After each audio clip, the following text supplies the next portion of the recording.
It's about to go down with Marc and Cathey, a live coaching show about dropping ideas. Marc and Cathey coach and have conversations with brilliant idea creators who are reimagining the world through the expression of their words, thoughts, and action. Hello, everybody, and welcome to our show. It's about to go down with Marc and Cathey.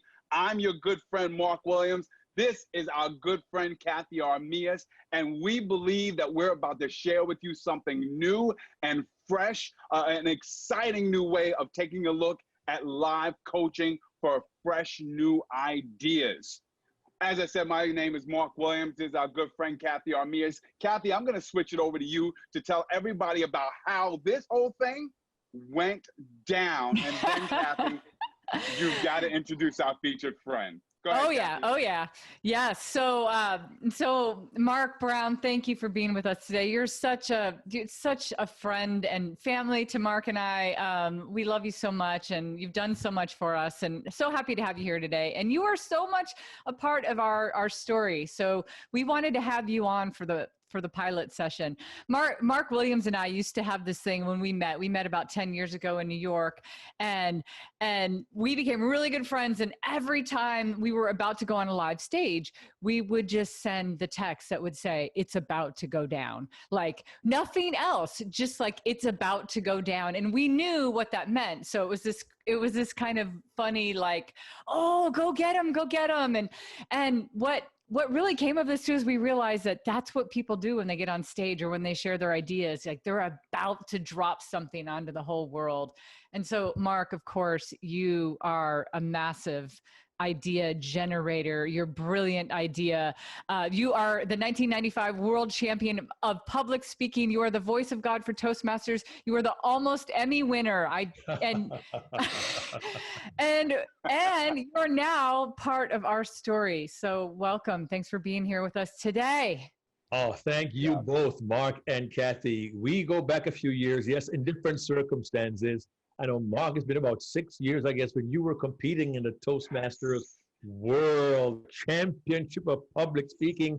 And I don't recall anybody, and I've been a Toastmaster since 1993. I've been around about 28 years almost. And I don't recall any contestants getting down to their underpants on stage. But you did that. Talk about dropping ideas. You're dropping your pants on stage. Dude, that was something else. It's true story. And he wins. That is the semifinal speech that he won to get him into the finals. Final 9 in the world. Yes. It's funny. And Cathey, you and I met by phone first and by text when you were with Darren LaCroix for a while there. I actually met you. I'm going to say it was 2014. It was the NSA convention. I was involved as youth vice chair, and you came by to our youth program to meet me, which I thought was really cool. And since then, we've done some work together. I have subcontracted with you with Nike and other stuff, and it's been really great just to be friends. And Marc may not know this, but Cathey and I were coaching someone from South Korea, okay, for a contest. And we arranged a coaching session. It was like 11 p.m. Cathey's time, West Coast. Yep. It's 2 a.m. my time, East Coast, for a 1-hour coaching session with a contestant from South Korea. That's the level of commitment Cathey had. But right then, I knew her coaching skills were top notch. So, man, it's good to be here with both of you at the same time in the same forum. And I'm pretty sure it's about to go down. Oh! Did you hear? So if you did not notice, the voice, when you saw the intro, Marc, you just let it out of the bag. Marc Brown is our voiceover. Oh my gosh, that voice. You're so kind. Thank you. You know, I'm glad you asked me because I've been doing a Toastmasters event for I don't know how many years. I've lost track. I think my first time was 2005, 15 years ago. And I've become the voice of the convention for the past several years. And this year, the convention was virtual just 2 weeks ago. And I happened to do all the tracks, of course, virtually. I had to record 158 separate tracks for that event, which might sound like a lot, but don't forget now 104 flags are being paraded, and I had to send one track that said Spain. one track that said Burkina Faso, one track that said the British Virgin Islands. It's kind of cool to do all that, but it was fun, and I really enjoyed doing it. And when I got the chance to do It's About to Go Down, how could I say no? How could I say no? Wait, can you say that one more time? I know, right? I want to hear it again. Audience, I'm sure you want to hear this. You have got this. See the face with it. It's About to Go Down with Marc and Cathey. Exactly. You see why we asked the voice of all voices to do our voiceover? You are the voice of all voices. That's my new nickname for you, the voice of all voices. The voice of all voices. Man, and I appreciate it. I do. And it kind of brings us to like the whole next piece was like, Marc was really excited about doing the voiceover for us for this new, he's like, so what are you doing? And it's like, we're doing something that we don't think anybody's doing right now, which is a live coaching show where we're pulling the curtains back and we're showing the world what us crazy speaker coaches do in sessions, right, Marc? Yes. It's an amazing opportunity because first of all, I think that, and all of us, all three of us are coaches, and I think we can all share the sentiment that it's so exciting to coach. It's so exciting to help people to evolve their practice, to evolve their ideas, to evolve different things about themselves. And so the idea of then not only having this a one-on-one conversation, but I love the way you said that, Cathey, opening the doors to see how we help people so that everybody who's watching can be helped at the same time. Ooh, talk about increasing reach. That's beautiful. Yeah, and Marc, I love Marc Brown. I love that when we were chatting the other day, you're like, yeah, this pilot episode's going to be an idea about ideas. And so you dropped our... Right, we were just going to have a conversation. Yeah, we were just going to have a conversation, but then Marc Brown has to come in with his brilliance and drop it on us and say, hey, let's have this, let's talk about how the idea came up about the ideas. And, with me being a TED coach, I'm so idea centric. No matter where I'm coaching, even if the speaker's not a TED speaker, I'm like, what's the idea? What's the idea? What's the idea? So I think, one of the things that'll be fun in the show is to bring people on and just say, even if the idea is something that you don't want to go and speak out publicly, we want to hear a different part of you than the world normally gets to hear. Because many times you hear people on podcasts, right? Marc Brown, you've been on so many, and people ask you kind of the same questions, right? Over and over. And so we never get to look at another kind of spot in somebody's life as well and talk about things that they're interested in, ideas that they would like to bring to the world.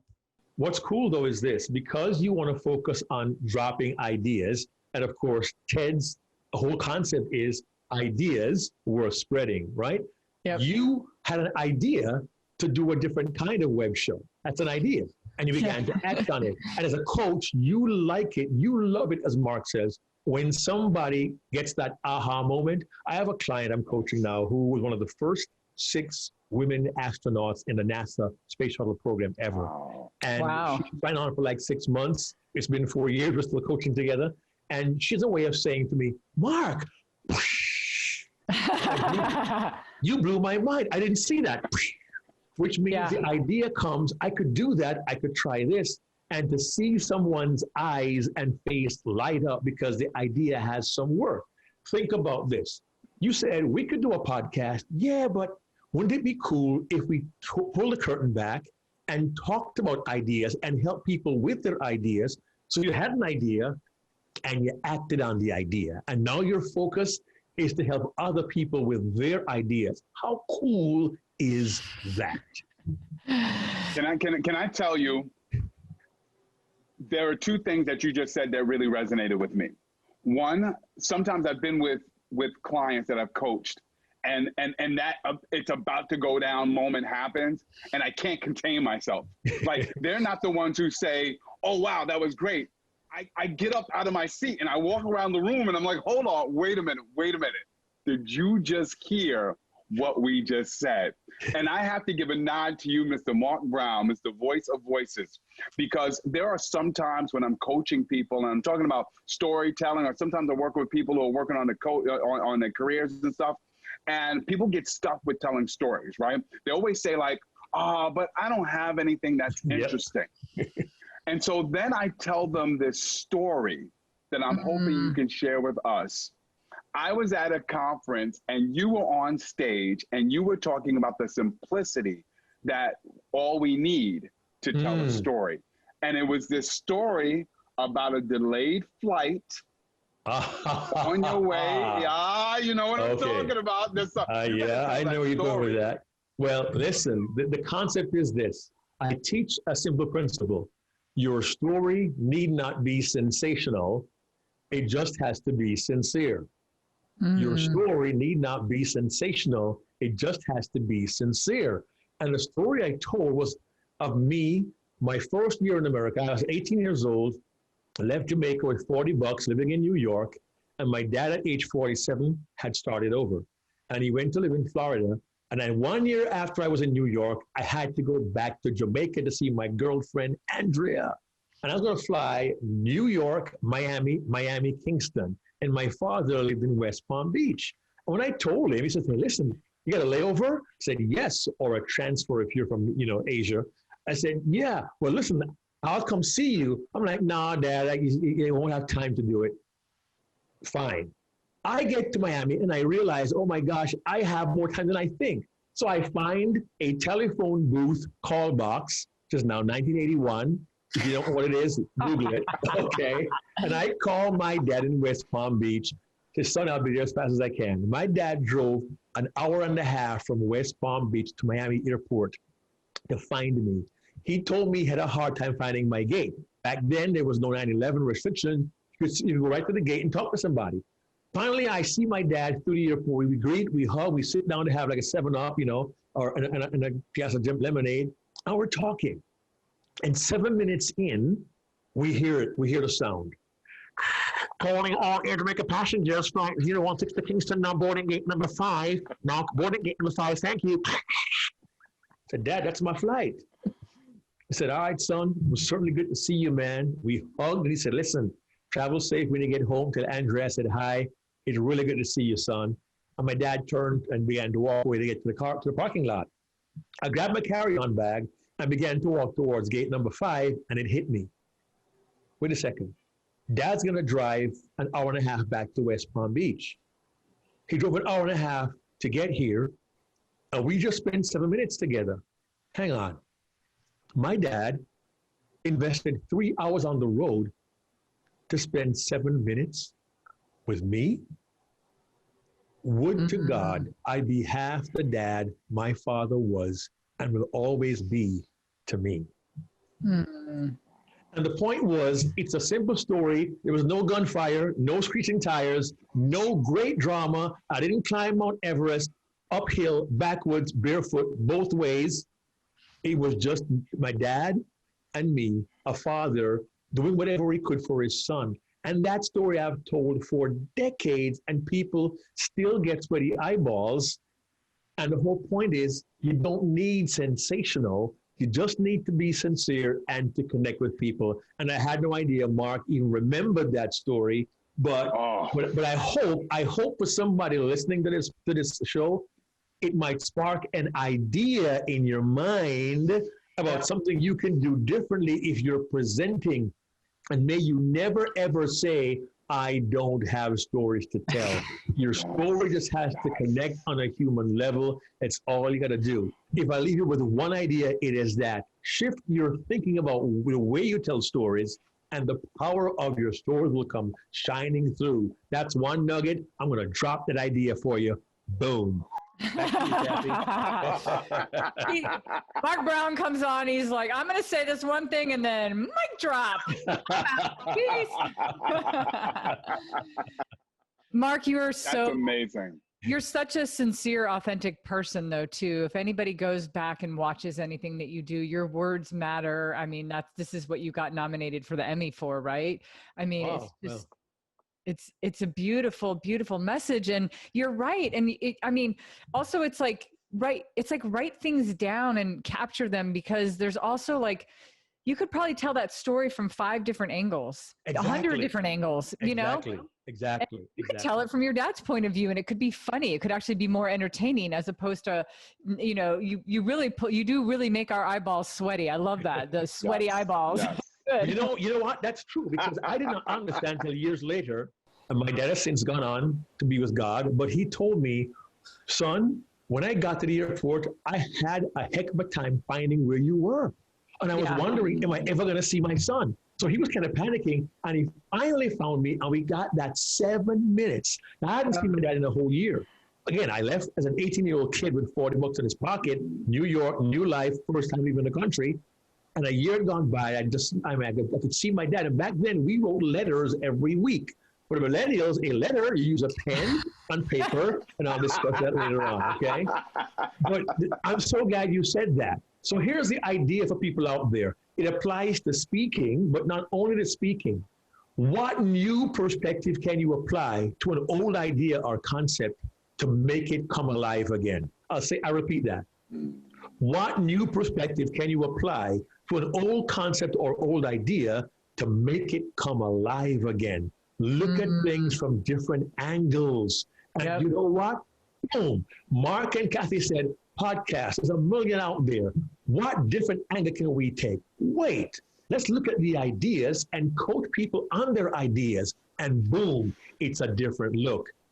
Idea drop number 2, and that's not mine, that's Marc and Cathey. Right there, okay?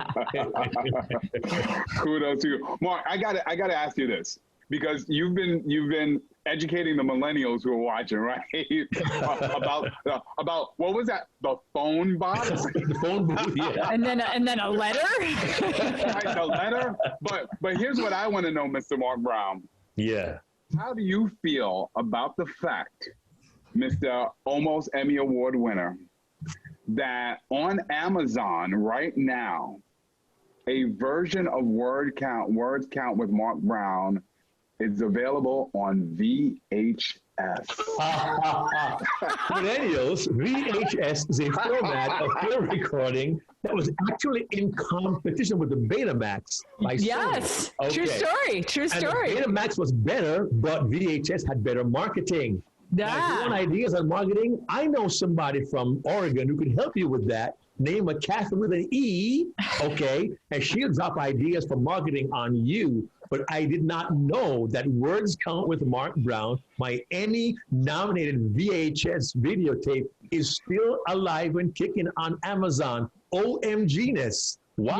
Yes, it's there. Oh, my goodness. I did not know that. 1998, I think that was, or 99. Wow. But we have to buy a VCR to watch it. Now, a VCR, is a DVD player with a bigger opening. I'm willing to bet somebody's going to Google VHS, Betamax, and VCR after they hear this podcast. But have no fear. You all can't see this. And I say y'all, I live in Georgia now, a Jamaican living in New York, now in Georgia.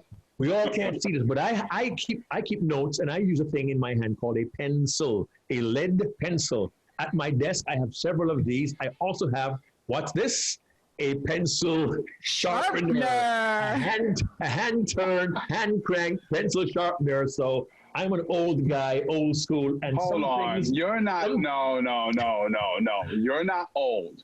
Because old would be what my mother used to sharpen pencils. Hey, I used to use the kitchen knife. My father was a land surveyor. He used to do computations with a book, sine, cosine, tangent, cotangent, secant, cosecant, all that stuff. And he taught me how to whittle a good pencil point with a knife. So I got that too, buddy. Don't get me wrong. You can go in any generation you want. The next generation is also the electric one, so the one after the one he has. You know? No, I got a hand crank. I got the old hand crank one. The hand crank and then the electric one. And I have a ruler at my desk as well, too. So. What are you measuring? What is going on over there?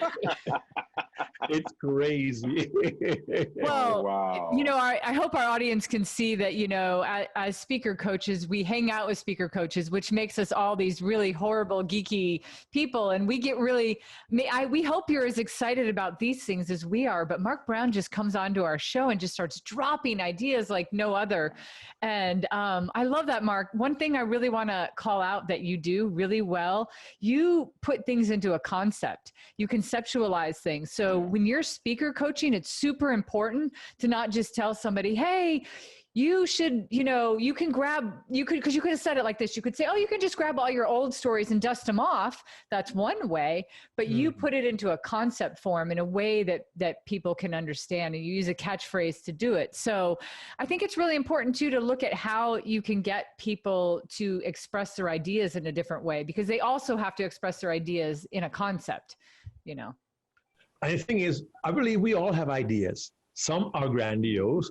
Wow, Facebook, why didn't I think of that? I totally get it. But you think about the last 10, 20 years, how many new startups are happening? How many of us are having to become more entrepreneurial and get ideas how to do things differently? And the key is this.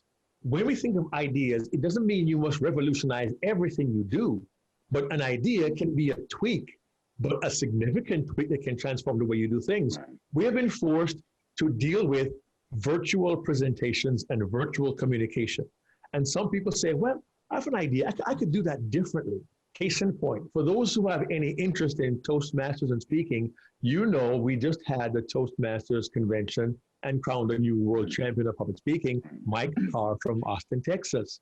And the comments we've gotten about his presentation was, he used the medium of the screen in very unique ways to create visual effects that could never have been done on a live stage.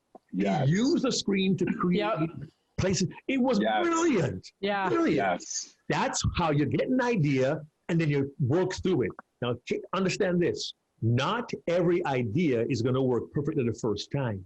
But the fun is trying an idea, picking an idea and saying, maybe that might work.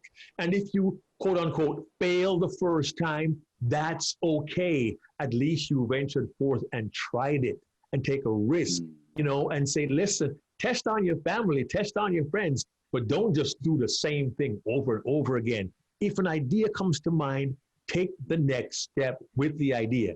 And here's what I recommend you do. I recommend you bring the idea to Marc and Cathey, because they're talking about coaching people through ideas. Now, if it's going to be how to build the next, you know, jet engine, that may not be Marc and Cathey's forte. But the process of thinking it through, the way you look at it, how you take the idea and work it through, you never know what experienced coaches can do. And don't put them in a box of, well, they're just speaking coaches. You might be surprised how many ideas come to a coach's mind because of the people who we coach. We learn from them, we draw from them, and we expand our thinking, we expand our view, we expand our vision. And coaches like Marc and Cathey do just that. So you're gonna, I say contact them, send them an email, whatever, you know, talk to them, respond to them, bring your ideas. So you know what? They're gonna bring people on this program who are gonna have ideas, and you watch and listen to how they coach these people through their ideas to the next step. You don't want to miss this. You got to tune in. This is a great place to be. You got to tune in every time they do this. Back to you, Marc. We appreciate that. We appreciate that. You know, you made me wonder, should people be focusing on trying to come up with something absolutely new, or should the focus be on doing something differently? I have found, Marc, honestly, that sometimes just doing things differently makes a difference. I mentioned Mike Carr just now, our new world champion. How many of us for the last couple of years have been doing virtual presentations, doing virtual contests this year? So many people, virtual contests all over the world. But here's one man who took a well-used medium. People are complaining, I got Zoom fatigue. But he took the medium and did something different with a tired or worn out medium, and all of a sudden, boom, the world sees it differently. So if you get a brand new idea, yes, go for it. But if the thought comes to mind, I can tweak this and do something a little differently, it could change the way people live their lives. What do you think, Cathey? Oh my gosh, yes, Mark. Gosh, that's, it's the whole space, I think, why kind of TED rose up. Exactly. It's because it was so idea centric and focused, like such a hard focus on it. I mean, think about it, even teenagers liking to watch, like you talk to a teenager about it and they're like, oh yeah, I love watching TED Talks. But you're so right too, Mark. There's an array of ideas. And sometimes the idea is not to change the way people act, it's just to change the way people think, look at it a different way, give it a different angle. So, yeah, that's fantastic. I love how you come onto the show and you're just you're like, you are interviewing us, Mark. I love this. No. Listen, I want to give you Cathey, I want to give you a shout out here because I want people to get this, to grasp this. As an experienced TEDx coach, you've watched probably more TED videos than anybody I know on the planet because you've studied your craft, you've honed your craft. People get this. Don't think of Cathey as somebody who will help me to deliver my speech well. Think about this for a second. As someone who has seen over 1,000, yes, Cathey? TEDx, yeah, oh yeah, TED yeah, Talks, well okay? over. And has coached so many people, who has organized TEDx events. Not only has she seen people present, she has seen their ideas. Mm-hmm. Okay, she has been exposed to so many ideas, so she's experienced enough to help you to flesh your idea out and to craft the language you need to express that idea to somebody who may invest in your idea, somebody who may want to support your idea, somebody who may want to partner with you in your idea. So what Marc and Cathey have is not just the speaking experience, but they're hearing the ideas, they're understanding how ideas work, and they can help you to make your ideas better. And also, because of the experience, they have people who have ideas who are going to come on the show and inspire you to take your next idea to the next level. And I love, love, love that. Yeah. Yeah, I got to add this. One of the things that I love about coaching, I coach a lot of educators and I coach a lot of career changers. And one of the most important things that I like to help people understand is that we're in the business and we're in the lifestyle of solving problems. And anytime you think about solving a problem, you're thinking about coming up with a new idea. And I love helping people to realize that there's something amazing that they may have already done that they just need to feel comfortable and confident and expressive enough to put out there. So you're so right. I love the idea and the sentiment that it's not just about being speech coaches or career coaches. There's so much that can be added in terms of value to anybody who comes and sees a coach. That's why I absolutely love coaching. It's an amazing thing that we get a chance to do. Yeah, it's so true. I mean, being exposed, when I first, as you both know, I wrote a marketing book first. So it was kind of a weird mesh how I ended up becoming a TED coach and then speaker coach. And at one point I'm looking at it, I'm like, how did I do this? How did I write a marketing book? And I'm a marketing person. How am I a speaker coach? It's so weird. And then I was like, all a TED Talk is a mini marketing campaign for an idea. That's all it is. And so, and as you said, Mark, when you're around a bunch of companies and you're helping market in a bunch of industries, you get this, you are an idea expert somehow. You're around people, bringing to life ideas in every sector. And we all have this vision, which is really cool. It's a really fun place to be, to understand, to even have the vision and to help somebody make something unique because you've seen something happen in another industry that they know nothing about.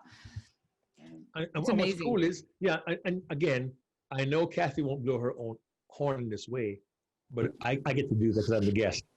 If you think about all the different TED Talks. I'm not paying him, by the way. She has seen, she has coached people on.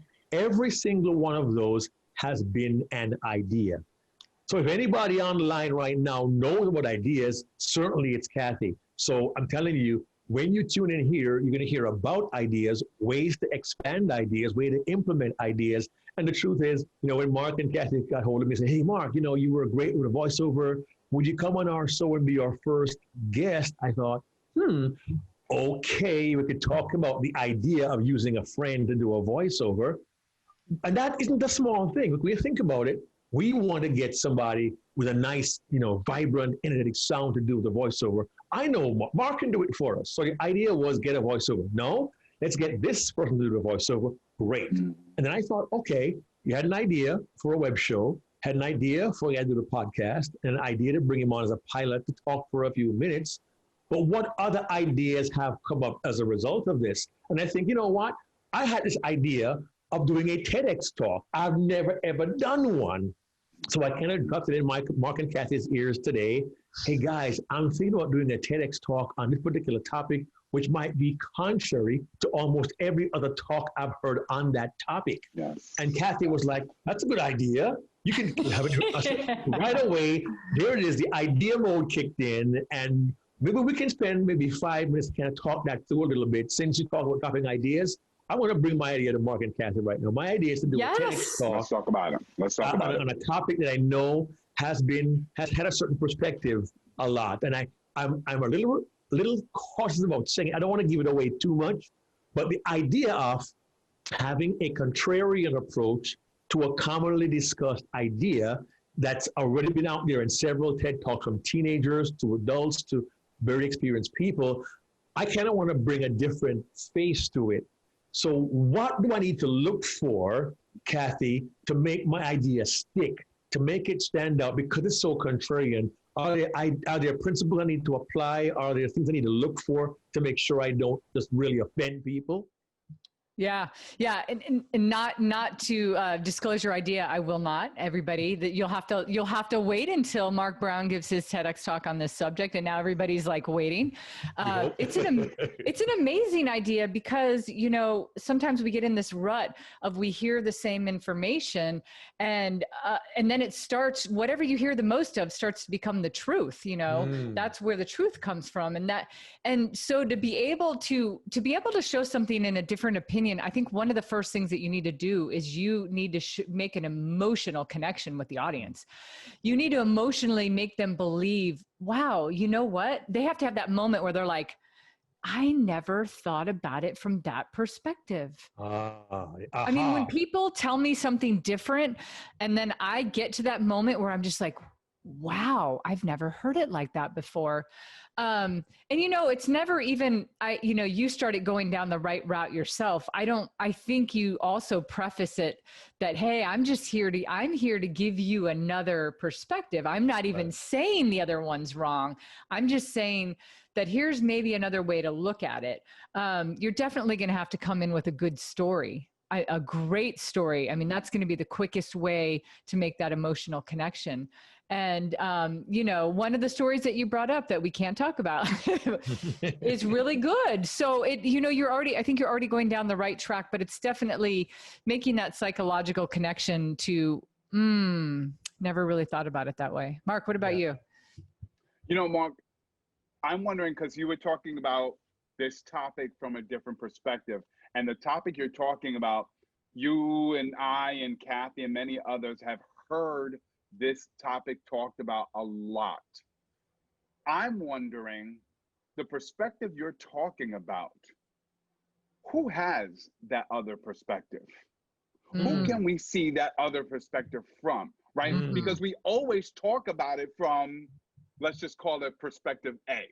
Yeah. And we always talk about how perspective A sees it and how perspective B sees it and how it's conflicting. But what about perspective C? Who's the perspective C, or who's the perspective D that sees it outside of that group that we need to understand? Yeah. Maybe that's the way that we see things differently. I see what you did there. We see things differently. CD. I love that, Marc. Your brilliance is shining through. No, I think that's really good, Marc, is like really, that's kind of trying to add the social proof, right? Where you can actually point to a sector of people that might not be in what might be quote unquote the norm, but here's C's perspective and D's as well. I love that. I think that's awesome. And I'm just hearing that. I'm kind of in my brain, I'm parsing that through. That's good. That's really good. Find examples of who else has a different perspective. Because you're right, very often, and when we're recording this now, it's September 2020, and we know individuals, you just look at asocial media, and I call it asocial for a reason. Many people are being very asocial. But in social media, we have our opinions. We have our lines. The lines are drawn, and we don't, many of us are not inclined to bend the ear and listen to what somebody else has to say. And, I often read posts and comments. I won't even stick my pinky toe in there. I'm not even going to touch that. It gets so polarized. But if we can see not just an A and a B, but as Marc says, a C. And the lesson for all of us who are listening to this web show is to think about, wait a second, is there an additional perspective that I have never thought of, but I need to open my mind to? And here's the cool part. You can apply that to almost anything in your life. Yeah. Well, I'm going to bring up, everybody's getting to hear our background. When we were doing Tech Check, just so everybody knows, when we're doing Tech Check, we had great conversation, obviously. So one idea that we tossed around that we could talk about is we were talking about social media and how hate has become so normalized, and the idea was maybe like, how can we normalize love? And so if somebody were to talk about that, how do you normalize love? How do you not have that experience where, it's become the norm to have the big division. It's become the norm, to be one side or the other. But how do you normalize just love first, loving people first? Well, you know what? I'm going to answer by throwing it back at you, Cathey, because I remember a few years ago, you were doing something in Portland that was a little different, but it was getting people to stop and think about love. Do you want to share? Do you want to drop that idea for us now, Cathey? Wait, what idea are you talking about? Oh, the hugs. Yes. Yeah. I did a Valentine's Day thing a couple of years ago. And I just, my whole mantra with my marketing book was give love to get love. All marketing is getting people to love you. That's all that it is. And if you really think about it at the human level, it's the same way on the organizational level of selling products, selling services. And so I just wanted to remind people, like, just freaking give a hug to somebody, like give them a high five, whatever, like show some form of, like, we all walk around with these invisible walls around us, especially as speakers and idea creators and entrepreneurs. Break the wall down, like pop out of the wall for a second, pop out and be like, hey, I love you. I care about you as a human first. So yeah, we just kind of ran a thing, and we ended up on the news, and a whole bunch of people were in our downtown area hugging, and it was really fun. It was contagious. And so I guess maybe that's step one of normalizing love, is that love can be just as contagious as hate can. So. Well, I know that people are going to say, well, wait. In this time, we really can't do that now because we're dealing with pandemic. Right. But sometimes that expression of love, here's an idea for you. Maybe it can't be physical. And I know there are people who are craving the physical and they're not getting it. I had a particular client call me up and say, people feel so isolated at home now. They can't connect with their friends, and it's hard. I get that.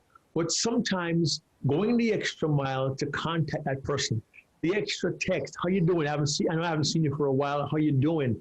That can go a long way, And I got to the habit many, many years ago of asking the question, how you doing? And the typical answer is, I'm fine. And then I'd say, How are you doing? Really? It takes me 3 extra seconds to ask that question. How are you doing? Really? And I get that. Wait, you really want to know? Well, yeah. If I'm asking you again, how are you doing really?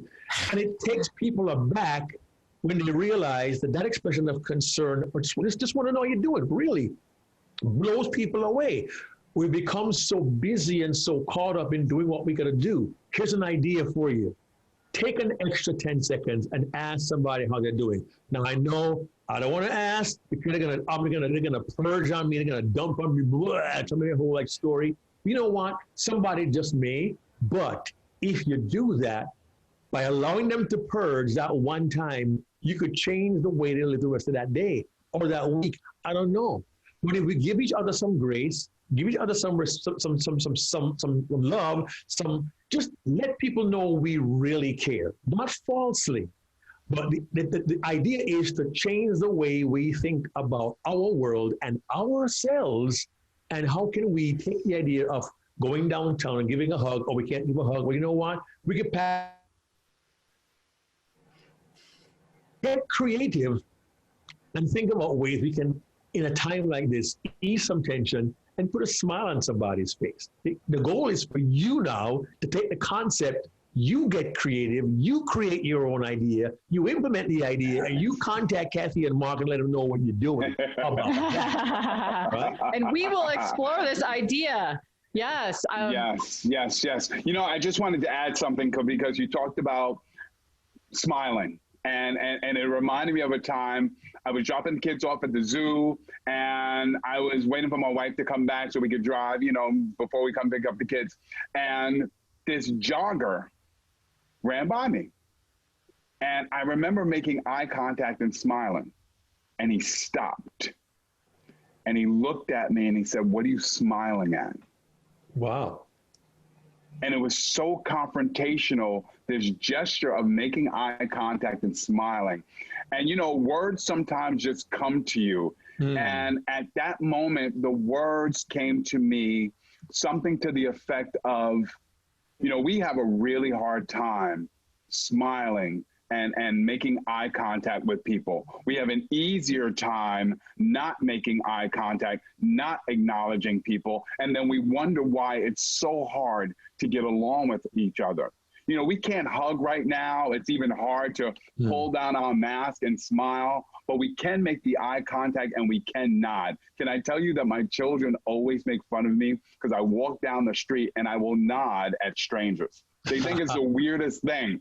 But for me, it's about acknowledging the other person. And I think we need to do a lot of that now, especially in this time. You say September 2020, I mean, this entire 2020, we're so afraid of catching things because things are contagious that we're almost afraid of other human beings. We're almost afraid to have any kind of interaction with other human beings. And we have to pay really close attention to that because that can create a greater divide. So I think even if it's just with our eyes above our mask, we need to make eye contact, we need to nod, we need to acknowledge, and we need to remember this other thing that we shared in our conversation.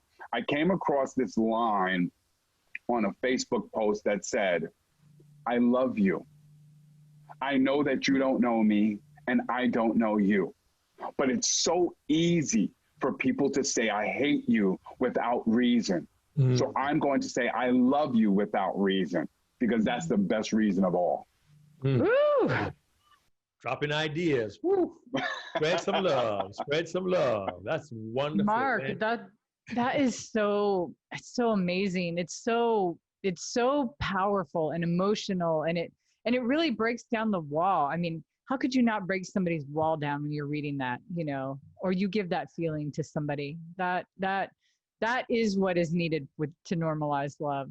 Well, we chatted a little bit about the normalizing love. We kind of talked about Marc's idea a little bit in secrecy because we don't want to, you know, pull the cover back before he gets to talk about it. But I just wanted to kind of wrap it up with this. Like, you know, we're super excited to have you on the show, Marc, and we're so happy that you're part of our journey. Like, you've been such a great friend to me. Just, I mean, even our love for soccer or football, you know. Yes. I love that we all have this human connection that we can make, and you know, ideas is the same as this. I mean, ideas connect people, like you said. Ideas connect people. And so we're so excited that you're part of our ideas journey. We're excited to have the world, you know, to be kind of opening the door to what we do behind the scenes and show people how we coach. Because sometimes it might just be like that you have those moments that Marc's running around the room. Oh, that's the moment. So we look forward to that. But I just want to personally thank you for being part of our journey and being here and sharing so many brilliant ideas. You already showed our audience how to drop brilliant ideas. Well, I appreciate that. And I want to remind everybody, don't forget now, think about what you're doing in your life right now. Look at an old process, an old system, and ask yourself, how can I approach this in a new way and breathe some life into an old thing? Because we're so used to our routines right now, you know, and maybe just a little tweak can revitalize a business. It could revitalize a system. It could change a relationship in the family. You know, maybe just choosing to do something different as a family, go somewhere unusual. Real quick, I know our time is going fast, but my oldest son, my older son, I have two sons, Joel, who's in DC, a couple of years ago, he went to England with a couple of his buddies to watch English football because they could. And we got this idea, make it a father-son trip. Let's do one on our own, just father and son. Go to England to watch English football at Manchester and in London. And we said, let's do it. And we chose to go to watch Man United play against Watford and to watch Spurs, his team, play against Wolves in a brand new stadium. And before we left, he had another idea. Hey, Dad, while we're there, let's go watch 2 lower league games like Derby County and Millwall and Queen's Park. We get to see Wayne Rooney live right there. How cool. And the idea took off, and we went on this amazing 3-week father-son trip. And every time I think about it, I just smile. One of the best life experiences, because not only did I have fun with my son, I was making memories. And it all came from an idea that enriched our relationship. You have ideas in you, not just for business and career, but you have ideas for your relationships. Pour some fuel on those things, right? Enlighten those ideas. If you get stuck, tune in to Marc and Cathey because they're here about dropping ideas. The incomparable. The voice. Well, Marc, we're going to, we found out one other thing about Marc Brown, right? And it's really interesting. And I think you should end with that. Our interesting fact about our friend, Marc Brown. Oh, our brother, you mean? Our brother, yes. That's exactly what I mean. Our brother. Please tell us your brother's story. Yeah, well, I was in India a couple of years ago at a conference, and the guest of honor was one of the princes in the province, Prince Muhammad Asif Ali, Nawab of Arcot. And he lives in the Amir Mahal, the local palace right there in the middle of Chennai, India. And I met him, and he said, when he met me, he said, Marc, you must come to my palace for lunch this week. And I said, okay. So a delegation of us from the Toastmasters group all went to the palace for lunch, and it was wonderful. And we became fast friends. We're having lunch, and we had 2 long state tables there, and he had me sit right next to him and having conversation. The other table, his wife was there, the Begum Seema, and her guests. And at one point, he asked Andrea, my wife, and me about parenting. I'm not sure why. I began to give my answer, and he said, wait. And he stopped me. Okay. He said to his wife, and Seema, everyone, please get your chairs. Come over here and sit. You must all hear what he has to say about parenting. I'm like, what? So Andrea and I gave a half an hour parenting seminar to Prince Muhammad Asif Ali in India. And since that time, we've been sending text messages back and forth. We call each other, and he always says, Marc, my brother, I'm happy to talk to you again. I'm thinking to myself, wait a second, an Indian prince calls me brother, and I played an audio clip for you guys yesterday where he sent me a voicemail saying, my house is your house, come on in whenever you want. My house, it's a palace. He's got 600 people live on the property, and he says, wow. My house is your house, come anytime. We figure we have family there in America, you have family here in India. I'm like, wow. Here's my point. You never know who you'll meet in life, over who will have some influence, and you never know how your demeanor will affect someone, impact someone, or change someone. And I say that last part because I didn't tell you part of the story. The best part of the story is this. The reason why Muhammad Asif Ali and I became friends, and I don't fully understand this. He gave his speech, and I was about to speak after him, and he was going to leave and take care of business. But we met, we shook hands, and I found out he stayed, he canceled his plans, he stayed to hear me speak and to offer the invite for Andrea and me to join him for lunch at the palace. As we began to speak, I found out why he stayed. And this blew me away. Everyone, please hear this. Your demeanor is important. He said, Marc, I shook your hand and I knew right away, I want to know this man. He shook, he felt my sincerity. He felt my honesty. He felt I wasn't just giving that preacher handshake where you shake hands and look, how you doing today? He felt that I was connected to him, right? And I don't know what that may mean for you listening to our podcast today, but when your heart comes out through your demeanor, You never know the impact you may have on people's lives. So I share that story feeling very privileged that a prince calls me brother. Even though I'm Christian and he's Muslim, he still sees me in that way.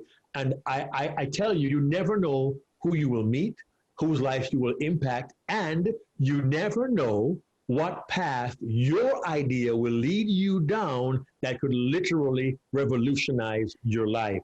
So keep thinking, keep dreaming, keep getting those ideas, keep dropping those ideas, and let Marc and Cathey know what ideas you have for the world. Wow. Yeah, we're both like, wow. It's about to go down. Yes, it is. Yeah. And listen, I don't want to take up any more of our time, but I got to tell you, there's a part of the story that you just told that still has me wondering. When he gathered everyone around to listen to this parenting idea. Yeah.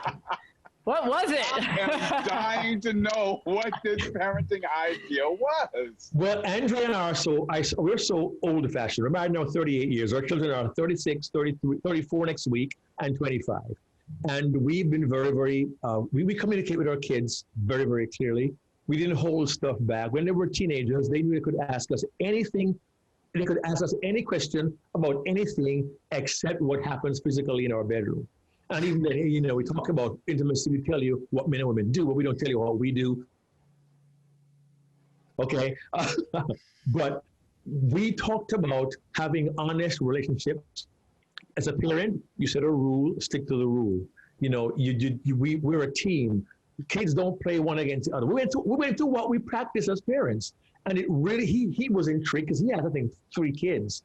And it was really interesting just to have all these eyes on us for this season of time right there at the Amir Mahal in the middle of Chennai, India. And I just consider him my friend, and I so appreciate his willingness to hear from me. And, it's possible that the people who are hearing this podcast now who might want to hear from me, so I'll do the shameless plug, Cathey and Marc, and let people know I'm really easy to get hold of. The name is Marc Brown, MarkBrown. My website is marcbrownspeaks.com. What do? I speak. What's my name? Marc Brown. You can't miss that, right? marcbrownspeaks.com. We can't miss it. It's right behind you in your beautiful background. It's there. Oh my gosh, Marc. And for those who see, if you ever get to see this on video, whatever the logo behind me, Cathey designed that for me a couple of years ago when I went through my rebranding. Cathey's amazing. Get a marketing person to do that for you, right? But yeah, I found, I didn't realize that Andrea's and my ideas about parenting was going to appeal to a prince and his wife in the middle of India and an audience of, 15, 20 people at lunch that day. And it was just wonderful being able to build a new relationship. So here's my final idea for you. Regardless of someone's position, station in life, are you willing to build a new relationship? Not for what you can get out of it, but what you can bring to it. And I'll leave that right there. Nice. And I'll leave with this, something you said. You never know the paths where your ideas will lead you.